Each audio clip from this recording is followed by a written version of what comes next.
بسم الله الرحمن الرحيم، والصلاة والسلام على أشرف المرسلين سيدنا محمد وعلى آله وصحبه أجمعين. صلاة تنحل بها الكرب وتنفك بها العقد. اللهم اغفر لي ولوالدي وللمؤمنين والمؤمنات والمسلمين والمسلمات الأحياء منهم والأموات يوم يقوم الحساب. اللهم آمين يا رب العالمين.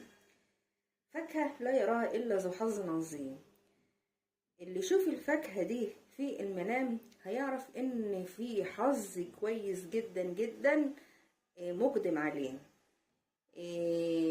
والحظ الكويس ده من مال، من صحة، من ذرية، من زوجة، من عمل، يعني أي حاجة أنت منتظرها هتبص تلاقيها جاتلك وبطريقة غير ما أنت متوقعها. طب إيه الفاكهة بقى اللي لو أي حد رآها هيحصل على حظ؟ أول حاجة الموز في المنام